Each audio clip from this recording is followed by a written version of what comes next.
मैं भी बैठे बैठे मंच में आदरणीय विष्णुदेव साय जी का ऐसी चर्चा में पूछ रहा था कि भाई साहब आपकी राजनीतिक शुरुआत कैसे हुई, क्या हुई। देखो, भारतीय जनता पार्टी की यही खूबी है और यही खासियत है जो पंडित दीनदयाल उपाध्याय जी ने कहा था, अंत्योदय।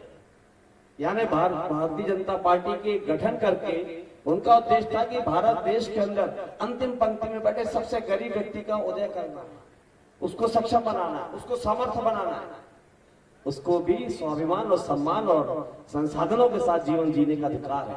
ये पंडित दीनदयाल उपाध्याय जी की सोच थी।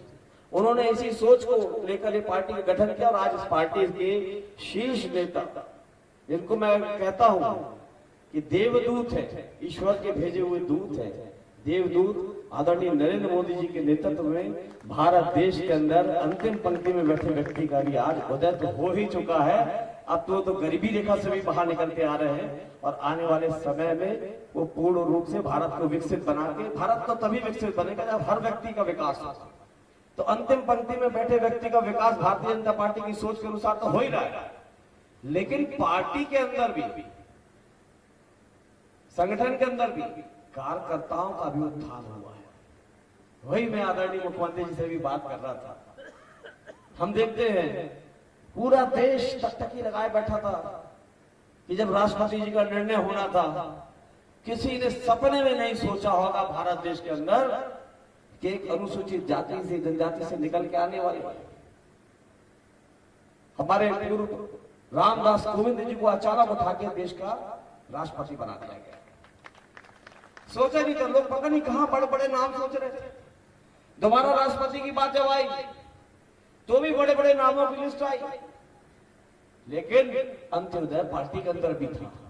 और देखिए आप, आदरणीय द्रौपदी मुर्मू जी जो अपने आप को रिटायरमेंट के पश्चात एक छोटा सा स्कूल चला के वहां झाड़ू लगा के सफाई कर रही थी, उनको अचानक गाड़ी आके रुकती अधिकारियों की और बोलती आपको दिल्ली बुलाया गया है, और दूसरे दिन वो देश की राष्ट्रपति बन जाती है। भारतीय जनता पार्टी के कार्यकर्ताओं का ये सम्मान, ये मान अगर किसी ने बढ़ाया है, किसी कार्यकर्ता का, एक कार्यकर्ता का स्वाभिमान सम्मान बढ़ाने का और उसकी मेहनत और उसकी परिश्रम का पारितोषिक किस कदर पे जाकर ढूंढ के दिया जाता है। बहुत दूर मत जाओ, क्यों हम जाए रामनाथ कोविंद जी तक, क्यों हम जाए द्रौपदी मुर्मू जी तक, वो तो पूरे देश और दुनिया के सामने उदाहरण है। हमारे बीच में उदाहरण तो हमारे जबलपुर की बैठी है सुमित्रा वाल्मीकि जी। एक छोटी सी पार्षद थी जबलपुर, उनको कुछ मालूम नहीं था कि नगर निगम के में हमको कहां पे और कौन से वार्ड में क्या करना, वो अपने वार्ड देखती थी। लेकिन जब राज्यसभा की बारी आई तो सुमित्रा दीदी को भी नहीं मालूम था। अचानक कोई आता है, उनको बुलाता है, गाड़ी में बिठा के ले जाता है और दिल्ली में राज्यसभा का फॉर्म भरा कर उनको राज्यसभा का सदस्य बना दिया जाता है। एक पार्षद। आज जो आप यहाँ कड़ी मेहनत कर रहे हैं, कोई भरोसा नहीं कब आप में से किसको उठा लिया जाए और क्या बना दिया जाए। एक छत्तीसगढ़ के जैसे राज्य जो अन्य राज्यों की तुलना में क्षेत्रफल के हिसाब से भले छोटा हो, आदिवासी महत्व का राज्य, अनुसूचित जनजाति की विरासत का राज्य, वहां के एक छोटे से जिले जसपुर में एक सामान्य सा कार्यकर्ता हुआ करते थे। वो जो भारतीय जनता पार्टी का झंडा लेके और पेड़ों में चढ़ के वो झंडा टांगा करते थे, खंबा में चढ़ के रस्सी से बैनर बांधते रहे भाजपा। उनको नहीं मालूम था कि एक दिन उनको विधायक की टिकट मिल जाएगी, विधायक बन गए। विधायक बनते बनते अचानक उनको बोला गया कि नहीं, आपको लोकसभा लड़ना है। बहुत गरीब परिस्थिति से, सामान्य घर से, जैसे हम और आप बैठ गए हैं। आप कोनो बागल का हो, कोनो खमतरा का हो, कोनो कूड़ा का हो, कोनो कहूं का हो, वही कुछ नहीं मालूम कहाँ के राय का होए वाला है। वह मेरे कंठर साथी भाव कि अचानक संदेश आओ कि आपको लोकसभा लड़ेगा जी, लोकसभा लड़ेगा। और अब जब चुनाव हुआ तो 3 बार विधायक, 4 बार लोकसभा, और उसके बाद अचानक ये तो बैठे अपना क्षेत्र का काम कर रहे थे, प्रदेश की भाजपा के लिए तन मन लगा के भाग दौड़ कर रहे थे और बड़े बड़े नाम चल रहे थे कि 2023 में धुआंधार दुनिया को अचंभित कर देने वाली जीत दिलाने के बाद छत्तीसगढ़ में नए मुख्यमंत्री का पदार्पण होने जा रहा है। बड़े बड़े नाम चल रहे थे और वही भारतीय जनता पार्टी ने एक साधारण गरीब परिवार से निकल के अपनी अटूट मेहनत के माध्यम से भाजपा को खड़ा करने वाले विष्णुदेव साय जी को उठा के सीधे मुख्यमंत्री बने। मैं पूछ रहा था भैया आपको मालूम था कि सीएम बनने वाले हो? बोले यार पता चलता है क्या, हमको तो ये भी नहीं मालूम था कि हमको विधायक की टिकट मिलेगी, हमको तो ये भी नहीं मालूम था कि हमको लोकसभा लड़ना पड़ेगा। ये तो अपनी पार्टी है संजय भाई, ये किस कार्यकर्ता को कहां से उठा के कहां पहुंचा दे। इसीलिए आप अपनी मेहनत करते चलो, अपना परिश्रम करते चलो, पार्टी के लिए पसीना बहाना यानी देश के लिए पसीना बहाना। ये एकमात्र ऐसी पार्टी है भारतीय जनता पार्टी जो राजनीतिक उद्देश्य से नहीं आई है। इस पार्टी का गठन राजनीतिक उद्देश्य के कारण नहीं हुआ है। ये भारतीय जनता पार्टी का गठन राजनीतिक उद्देश्य से ज्यादा भारत की सेवा, समाज की सेवा, गरीब की सेवा के लिए इस पार्टी का गठन किया। आप सेवा कार्य में लगे रहे, इसीलिए तो कहते हैं भारतीय जनता पार्टी 12 महीना 24 घंटे चुनाव के मूड में रहती है। क्यों? क्योंकि विभिन्न पार्टियां जो है वो केवल चुनाव की चुनाव सक्रिय होती है, लेकिन भारतीय जनता पार्टी 24 घंटे 12 महीने 5 साल लोगों की सेवा करती है। हम आप सब यहाँ बैठे 2019 में, इसके पहले चुनाव हुए थे, अब 2024 में हो रहे हैं। इस 2019 से 24 के बीच में कोई बड़ी घटना किसी को याद है? भूल गए? अब भूलो मत। 2019 के बाद 2020 में कोरोना आया। जब विष्णु दत्त शर्मा जी हमारे सांसद बने, नरेंद्र मोदी जी के नेतृत्व में भारतीय जनता पार्टी की दोबारा सरकार बनी, उसके 1 वर्ष के बाद कोरोना आया, वैश्विक बीमारी आई। कांग्रेस के नेता, बहुजन के नेता, समाजवादी के नेता, जनता दल के नेता, भारत के अंदर सारे राजनीतिक दल के नेता अपने अपने जीवन और अपने अपने परिवार का जीवन बचाने घरों के अंदर घुस के अपने आप को लॉक करके बैठे हुए थे। वहीं दूसरी तरफ भारतीय जनता पार्टी का कार्यकर्ता सड़क में उतर के लोगों को राशन गल्ला बांट रहा था, दवाइयों का इंतजाम कर रहा था, जूते चप्पल पहना रहा था, निकलने वाले मुसाफिरों को, पैदल जाने वाले लोगों को उनकी मंजिल तक पहुंचाने का काम कर रहा था। वहीं दूसरी तरफ भारतीय जनता पार्टी के कार्यकर्ता भारतीय जनता पार्टी के नेतृत्व में, आदरणीय नरेंद्र मोदी जी के नेतृत्व में, जो विश्व में एक अनोखा उदाहरण प्रस्तुत किया कि 8 महीने 7 महीने के अंदर कोरोना की वैक्सीन बनवा के, और वो वैक्सीन लगवाने का काम कर रहा था, लोगों के जीवन प्राणों की रक्षा करने का काम कर रहा था। राजनीतिक दल बनते हैं सड़क, बिजली, पानी, सड़क, स्कूल, कॉलेज ये बनाने के लिए, लेकिन भारतीय जनता पार्टी जहां एक तरफ सड़क, बिजली, पानी, स्कूल, कॉलेज, तहसील सब बनाती है, वहीं दूसरी तरफ आपका जीवन भी बनाती है, आपका घर परिवार का जीवन भी बनाती है, महिलाओं को, माताओं को, बहनों को स्वाभिमान सम्मान से जीने का अधिकार भी देती है। लोग बात करते कि पाकिस्तान के झंडे में चांद है, लेकिन नरेंद्र मोदी जी के नेतृत्व में चांद पर भी भारत का झंडा है। आज जहां हम अंतरिक्ष में जाके चांद पर झंडा फहरा रहे हैं, वहीं दूसरी तरफ इस जो छोटे से गांव बाकल में आज हमारी सभा हो रही है, इसके बाहर जब हम आज से 10 साल पहले आते थे, दत्ता के गांव जाते थे, गाड़ी लेके निकलते रहे, चाहे सकारे निकले चाहे शाम के, हमार बहन, बेटियां, बहुएं, माता इतना लंबा घूंघट करके सड़क के किनारे लोटा लेके बैठते। सोचो कितनी लाज शर्म, स्वाभिमान को गिरवी रख के अपना जीवन चलाना पड़ता था। तो भाई जहां मैं बोल रहा था कि चांद में झंडा फहराया, वहां मेरी माता, बहन, बेटी, बहुओं को भी स्वाभिमान सम्मान के साथ जीने के लिए एक 12,000 रुपए का शौचालय बना के दिया, ताकि इज्जत के साथ, सम्मान के साथ हमारी बहनें क्या नहीं दिया भाजपा ने। बहुत सारी बातें हैं, आज तो हम छत्तीसगढ़ के माननीय मुख्यमंत्री जी को सुनेंगे, उनके मुख से सुनेंगे, क्योंकि आज हमारे अतिथि वो है, हमारा आप तो साथ के, लेकिन हद तो हमारे छोटे भाई ने भी कर दी, सारी सीमाएं लांग गए बदमाशी करने की। आपका विधायक मेरे को लहा लहा के ले जाता है और मेरे से सारे काम करा के ले आता है, और बदमाशी ये करता है कि मैं जा रहा हूं अपने काम कराने, कि जैसे मैंने बैठा भोपाल में बैठा था, मैंने कहा मैं जा रहा हूं यार तुलसी भाई के पास, अब तुलसी भाई अपने सिंचाई मंत्री हैं, आज जरा उनसे कुछ काम है मेरे को बिजरागढ़ विधानसभा क्षेत्र का, भैया मैं भी चलूं। बड़े प्यार से बोले, इतना मुस्कुरा के दीजिए, भैया मैं भी चलूं, तुम्हें का काम है भाई? अच्छा आपके साथ चलूंगा, कुछ हो जाए। मैं गया, मैं 300 करोड़ का काम लेके आया, 1000 करोड़ का ले आया। ये बहुत बदमाशी करता मेरे साथ, कई जगह कर चुका है। मैं एक कॉलेज मांगा, ये 2 कॉलेज ले आया। मैं जो बोलता हूँ मेरे पीछे पीछे पकड़ लेता है, कहीं मेरा उपयोग करेगा, कहीं किसी का करेगा।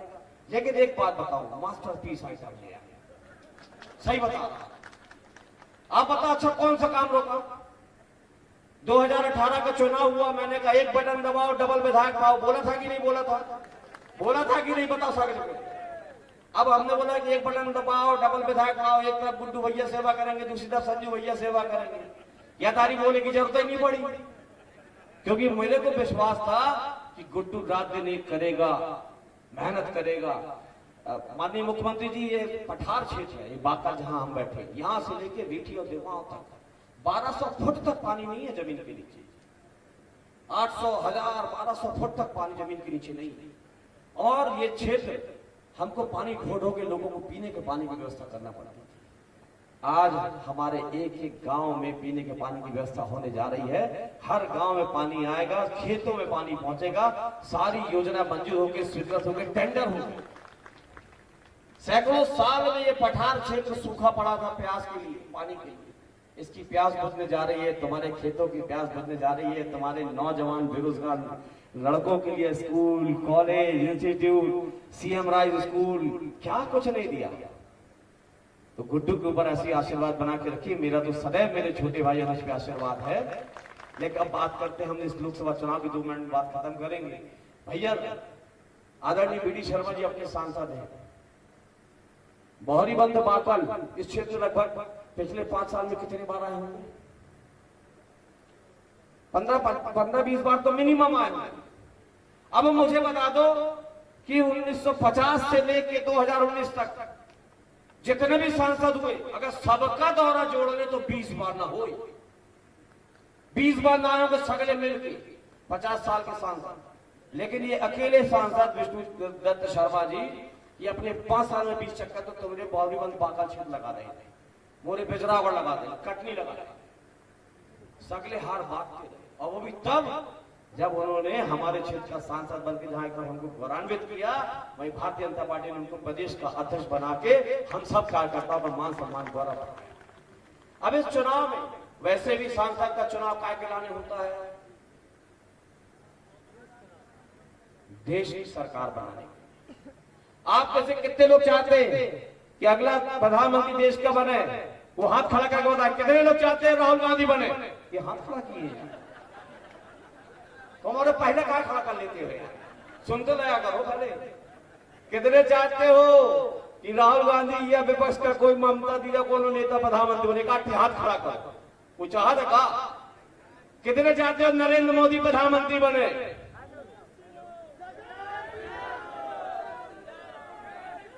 एक पैसा करो देख लें तो कौन हाथ नहीं खड़ा किया? जो चाहते हाथ खड़ा कराए। नरेंद्र टोपी लगाए, गमछा डाले, बैठे भाजपा का हाथ का नहीं खड़ा करते हैं। नहीं चाहेगा, जब नहीं लाया कोई सब कोई हाथ खड़ा कर लिए भाई। जब सब चाहते हो नरेंद्र मोदी जी प्रधानमंत्री बने, तो उनको बनाने के लिए आपको क्या करना पड़ेगा? कमल का बटन दबाना पड़ेगा।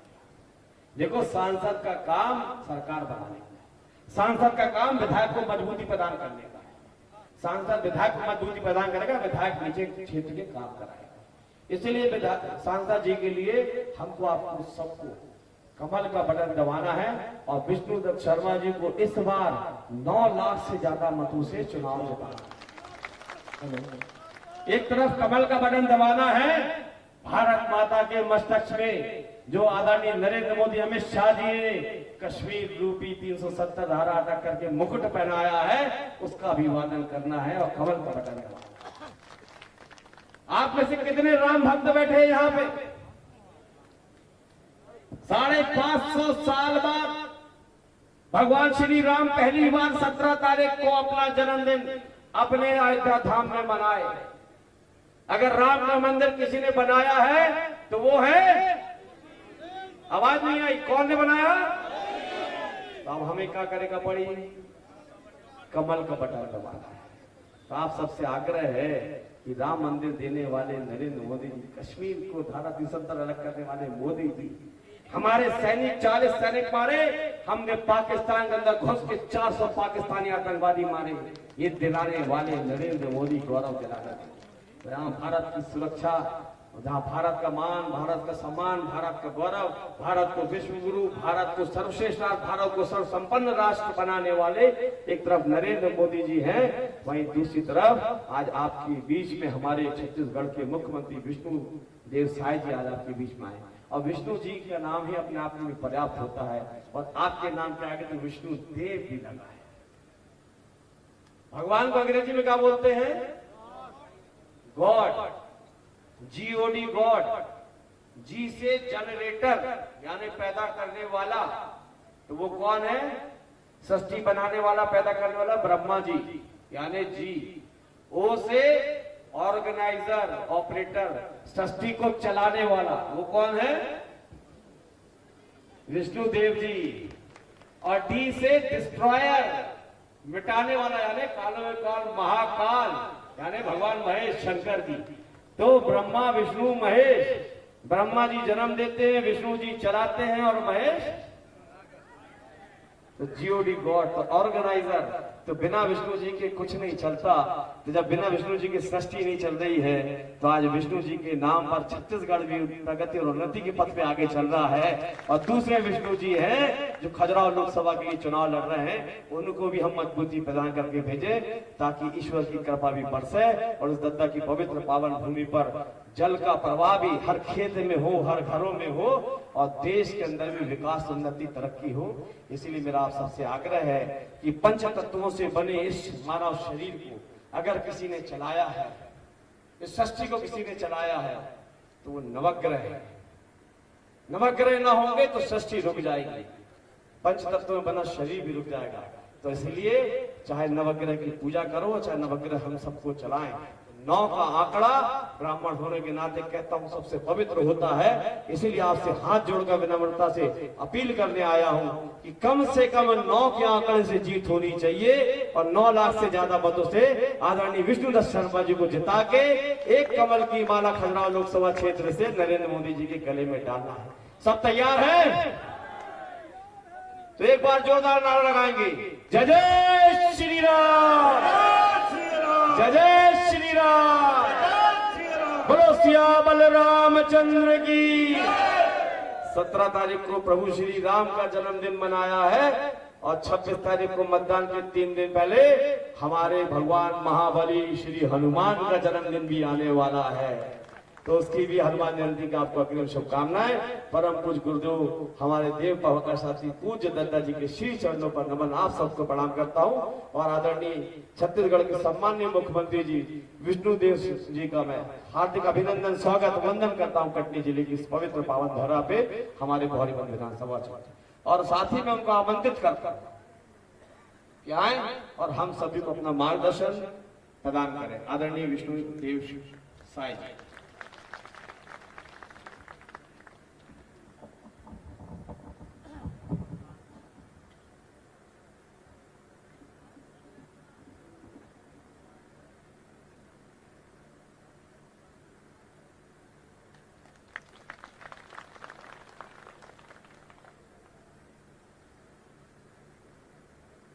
बहुत तेज धूप है, फिर भी हम चाहेंगे कि पहले जोर का जयकारा हो जाए। बोलिए भारत माता की, भारत माता की, भारतीय जनता पार्टी जिंदाबाद, भारतीय जनता पार्टी जिंदाबाद, कमल छाप जिंदाबाद, कमल छाप जिंदाबाद, नरेंद्र मोदी जिंदाबाद, नरेंद्र मोदी जिंदाबाद, जेपी नड्डा जिंदाबाद, जेपी नड्डा जिंदाबाद, मोहन यादव जिंदाबाद, मोहन यादव जिंदाबाद, बीडी शर्मा जिंदाबाद, बीडी शर्मा जिंदाबाद, फिर एक बार, फिर एक बार, अब की बार, अब की बार। आज बाकल गांव की इस पावन धरती में आज के चुनावी सभा में मंच में विराजमान हमारी पार्टी के जिलाध्यक्ष सम्मान्य श्री दीपक सोनी टंडन जी, विधायक श्री प्रणय भारत पांडे जी, विधायक श्री संजय सत्येंद्र पाठक जी, खजुराहो लोकसभा के सहसंयोजक श्री पीताम्बर टोपनानी जी, पूर्व विधायक श्रीमती नंदिनी मरावी जी, पूर्व जिलाध्यक्ष श्री विजय शुक्ला जी, कटनी जिला पंचायत की अध्यक्ष महोदया जिनका बड़ा ओजस्वी भाषण हम सब लोग सुने, श्रीमती सुनीता मेहरा जी, जिला के महामंत्री श्री राजेश चौधरी जी, जिला महामंत्री श्री सुनील उपाध्याय जी, विधानसभा के प्रभारी श्री अश्विनी गौतम जी, विधानसभा के संयोजक भरत पटेल जी, शंकर महतो जी और मंच में विराजमान सभी हमारे पार्टी के वरिष्ठ नेतागण, महिला नेत्रीगण और आज के इस चुनावी सभा में उपस्थित सभी हमारे देवतुल्य कार्यकर्ता भाई और बहनों, मतदाता भाई और बहनों और मीडिया के मित्रों, आज हम अपने बड़े भाई के यहाँ आए हैं और ये हमारा तीसरी बार आना हुआ है। इसके पहले 2 बार मध्य प्रदेश आ चुके हम। एक बार आए थे तो सीधी, सहडोल और सिंगरौली 3 जगह हमारी सभा हुई थी और दूसरी बार अभी मंडला लोकसभा में आए थे। आदरणीय फगन सिंह कुलस्ते जी के चुनाव क्षेत्र में आए थे, वहां भी 3 सभा हुई थी और आज ये तीसरी बार आए हैं। तो आज 2 सभा है, यहाँ के बाद एक और सभा है और आज आप लोगों ने बड़ा आत्मीयता के साथ हमारा स्वागत किया है। हम बहुत बहुत आप लोगों को धन्यवाद देते हैं, आप लोगों का आभार व्यक्त करते हैं और छोटे भाई के नाते आप सभी लोगों का भी हम अपने तरफ से हृदय से अभिनंदन करते हैं, स्वागत करते हैं। 1 नवंबर 2000 को आप लोगों से हम लोग अलग हुए। श्रद्धेय अटल बिहारी वाजपेयी जी, उस समय के हमारे प्रधानमंत्री जी, मध्य प्रदेश से अलग राज्य छत्तीसगढ़ बना के दिए। उसके पहले हम सब लोग एक साथ थे और इसलिए मैंने कहा कि हम बड़े भाई के यहाँ आए हैं और यहाँ पर बड़े भाई, भौजाई, चाचा, चाची, काका, काकी, मामा, मामी सब हैं। तो सबको हमारा जोहार, सबको हमारा नमन। और ये क्षेत्र आदिवासी बहुल भी है, अनुसूचित जनजाति बहुल भी है, तो हम अपने सगा समाज के बीच में भी आए हैं, उनको भी हम नमन करते हैं। बंधुओं, देखिए, ये जो लोकसभा का चुनाव है, ये कोई छोटा मोटा चुनाव नहीं है, बड़ा महत्वपूर्ण चुनाव है। ये चुनाव नरेंद्र मोदी जी का चुनाव है। हमारे देश के यशस्वी प्रधानमंत्री श्री नरेंद्र मोदी जी का चुनाव है। 2 बार वो प्रधानमंत्री बन चुके हैं, तीसरी बार उनको प्रधानमंत्री बनाना है और आप लोग अपनी सहमति दे चुके हैं। हमारे पूर्व वक्ता, हमारे विधायक हाथ खड़ा करने बोले हैं तो सब लोग हाथ खड़ा किए, शायद एक का भी हाथ खड़ा नहीं हुआ हो, ऐसी बात नहीं हुई। और आज पूरा देश सहमत है कि आदरणीय नरेंद्र मोदी जी तीसरी बार प्रधानमंत्री बनना चाहिए ना। तो आज ये चुनाव उनका चुनाव है। आज इस देश को 2047 तक विकसित भारत के रूप में खड़ा करने का एक चुनाव है। आज इस देश को आने वाले 5 साल में तीसरा सबसे बड़ा आर्थिक ताकत के रूप में खड़ा करने का एक चुनाव है। हमारे विधायक जी बता रहे थे कि आज अगर इस देश में 500 साल के संघर्ष और लाखों हिंदुओं के कुर्बानी के बाद हमारे भगवान राम भव्य मंदिर में विराजमान हुए, तो इसका भी अगर श्रेय किसी को जाता है तो श्री नरेंद्र मोदी जी को जाता है। आज उनका चुनाव है और उनका चुनाव है, तो आपको भी एक खजुराहो से एक सांसद बना के भेजना पड़ेगा। श्री वीडी शर्मा जी आज वो प्रदेश के अध्यक्ष भी हैं और उन्होंने अपने अध्यक्ष के कार्यकाल में 163 सीट अभी पिछले विधानसभा के चुनाव में भारतीय जनता पार्टी को जिता के दिए हैं। ऐसे वीडी शर्मा जो संगठन के शिल्पी हैं और हमको मालूम है कि वो एक तरह से निर्विरोध निर्वाचित हो रहे हैं, है कि नहीं? सामने कोई प्रतिद्वंदी है नहीं, कांग्रेस साफ है। सपा कोई सीट गई थी, उसका साइकिल भी पंचर हो गया। तो आप लोगों का प्रण है कि 9 लाख से ज्यादा मतों से जिताना है। आप सब लोग सहमत है ना? तो ऐसा अवसर आया है कि हमको लगता है कि पूरे देश में रिकॉर्ड बना सकते हैं आप लोग। खजुराहो लोकसभा क्षेत्र से सबसे ज्यादा सर्वाधिक मतों से आप यहां पर श्री वीडी शर्मा जी को जिता सकते हैं। ये अवसर आप लोगों को मिला है और मुझे पूरा विश्वास है, जिस तरह से तपती गर्मी में इतना शादी ब्याह और गेहूं कटाई का सीजन, उसके बाद भी भारी संख्या में आप लोग आज की सभा में आए हैं, इस बात का प्रमाण है। कांग्रेस को हम लोग को इस देश से समूल नष्ट करना है, कहे कि इस कांग्रेस ने लगातार देश को धोखा देने का काम किया है, लूटने का काम किया है। आज आजादी का 75 साल हो गया, हम लोग अमृत महोत्सव मनाए हैं और इसमें सबसे ज्यादा 55 से 60 साल अगर इस देश में और देश के प्रदेशों में एक छत्र रूप से राज किया तो कांग्रेस पार्टी ने किया। उनके प्रधानमंत्री हुए, उनके प्रदेश में मुख्यमंत्री हुए, लेकिन गरीबी हटाओ का नारा ये लोग दिए, लेकिन गरीबी हटी नहीं, गरीब बढ़ते गए। तो कांग्रेस पार्टी लगातार इस देश को धोखा देने का काम किया, छलने का काम किया और ये जो भ्रष्टाचार है, ये कांग्रेस पार्टी भ्रष्टाचार की जननी है।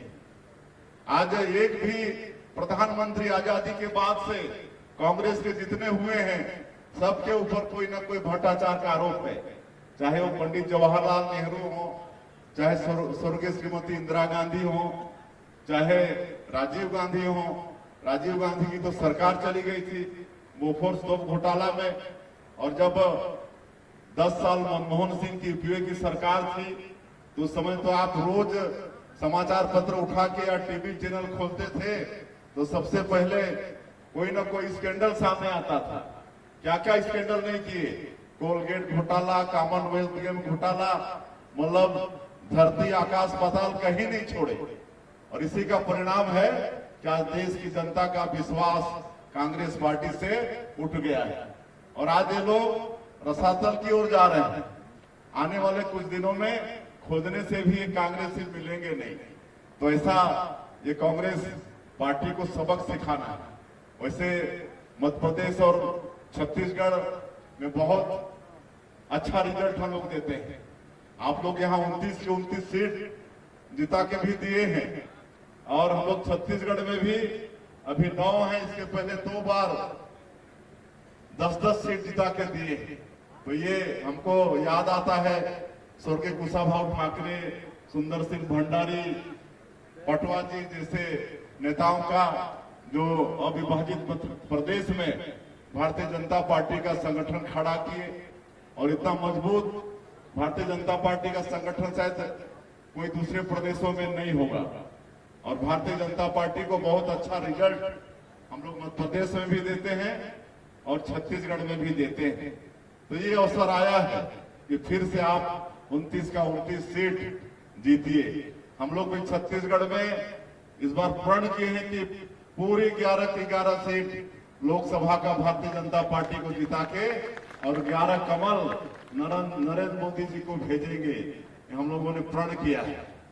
और कल पहले चरण में बस्तर का चुनाव संपन्न हुआ है, बहुत अच्छा रुझान पता चला है। निश्चित रूप से हम लोग भारी मतों से बस्तर को जीते हैं। आपके यहाँ भी कल प्रथम चरण में 6 लोकसभा का था, हम हमारे नेताओं से पूछ रहे थे तो 6 लोकसभा में अच्छा रुझान है भारतीय जनता पार्टी के पक्ष में। और मध्य प्रदेश में काफी विकास हुआ है, तेजी से विकास हुआ है। पिछली सरकार में शिवराज भाई साहब की सरकार में, मोहन यादव की सरकार में काफी कुछ विकास हुआ है। और यहाँ बता रहे थे कि क्षेत्र में पीने की पानी की समस्या थी, आज 1000 फीट से भी नीचे मतलब वाटर लेवल इतना डाउन हो गया है, यहाँ बिजली नहीं है। तो सब हमारे जो यहाँ के सांसद बीडी शर्मा और भी फिर प्रत्याशी, उन्होंने ये सब काम किया है, स्वीकृति हुई है, ये सब काम होने वाला है। और वास्तव में भारतीय जनता पार्टी विकास करने वाली पार्टी है। हमारा सौभाग्य है कि 2014 में जब नरेंद्र मोदी जी प्रधानमंत्री बने, उस समय हम सांसद के रूप में पार्लियामेंट में थे।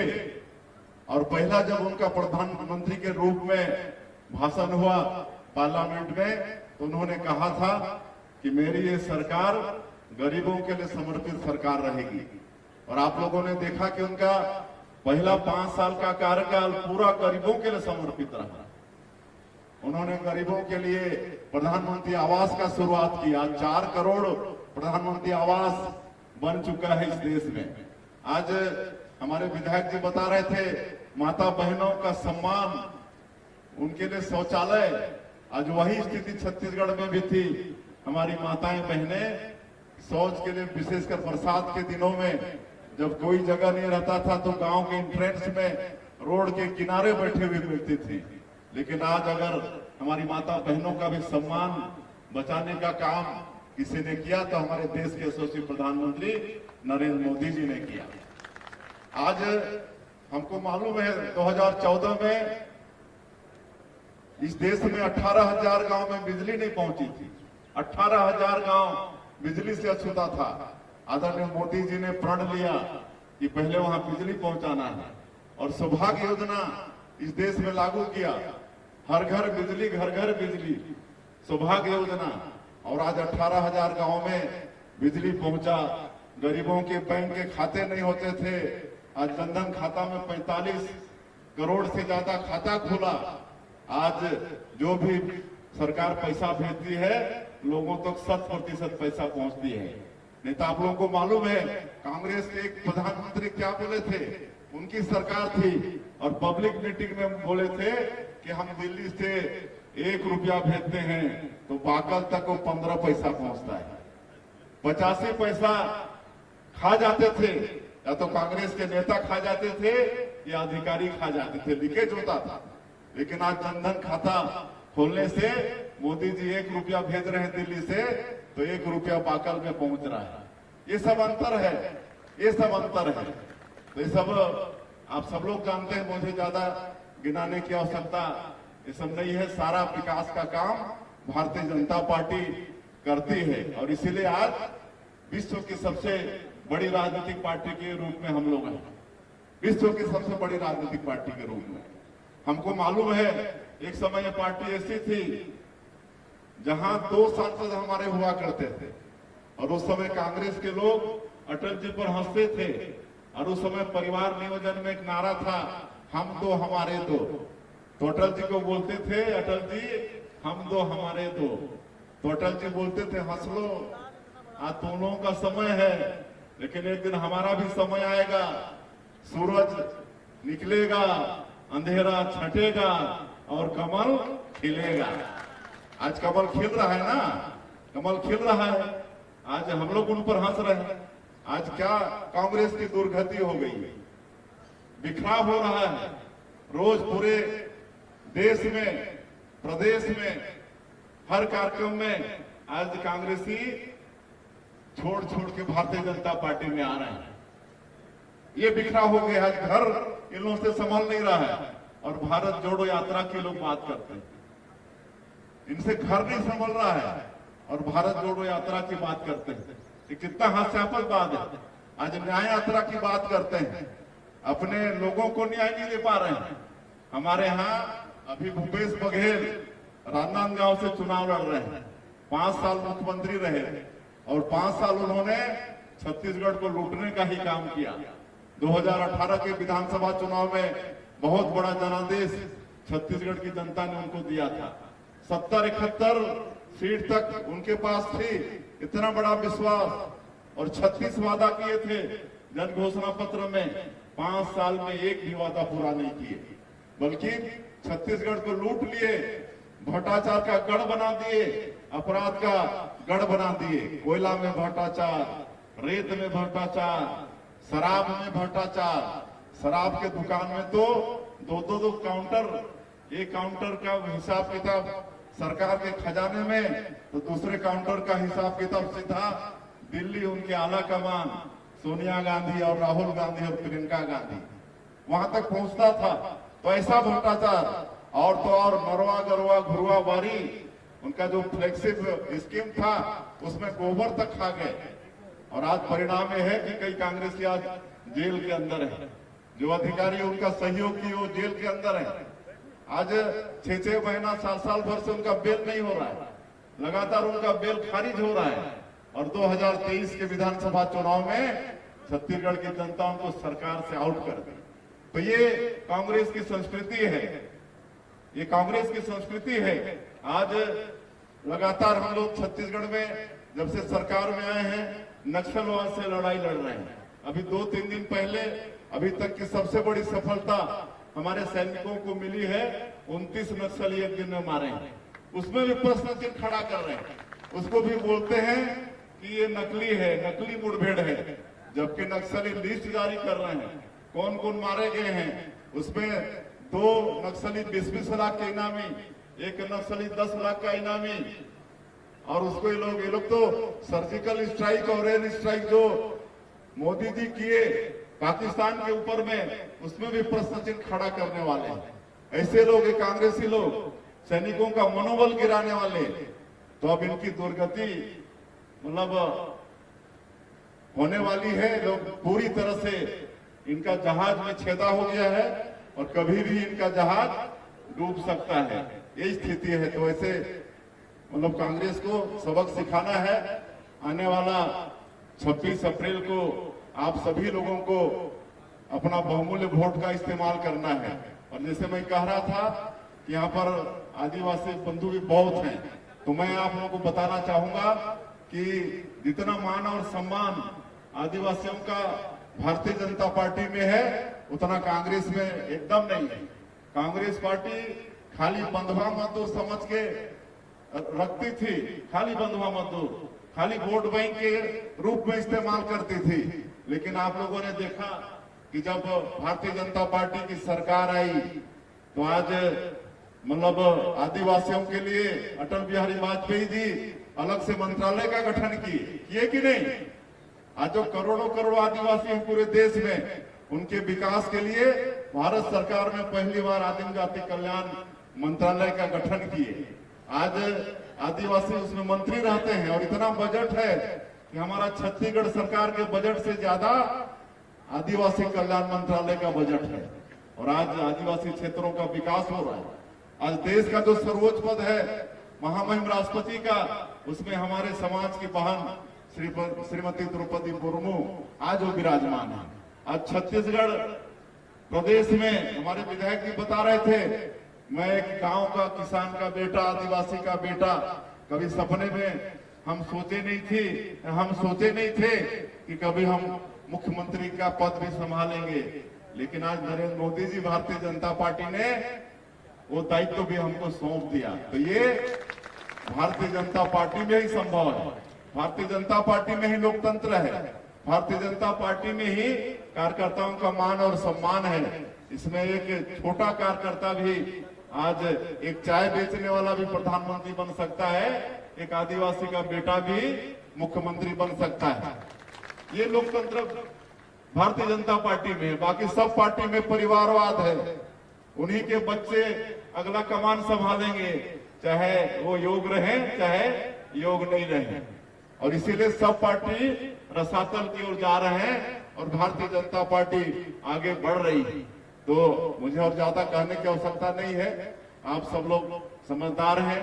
मैं यही अपने बंधुओं से, अपने पड़ोसी राज्य से आके आग्रह करने आया हूं कि आने वाले 26 तारीख को आप सभी लोगों का बहुमूल्य वोट कमल छाप में बटन दबा के मिले। आप यहाँ पर कमल छाप में बटन दबाएंगे तो सीधे वो मोदी जी तक पहुंचेगा और तीसरी बार उनको प्रधानमंत्री बनने से वैसे कोई रोक नहीं सकता है। और हम तो ये देख रहे हैं कि आप लोग पूरे देश में रिकॉर्ड बनाने वाले हैं। खजुराहो लोकसभा 9 लाख से जीतने का आप लोग प्रण कर ही लिए हैं और हमको पूरा विश्वास है कि आप अपना मंजिल प्राप्त करके रहेंगे। बहुत बहुत बधाई है, शुभकामनाएं हैं। भारी मतों से जीत के आइए, तीसरी बार नरेंद्र मोदी जी को प्रधानमंत्री बनाइए। बहुत बहुत धन्यवाद। जय हिंद, जय मध्य प्रदेश।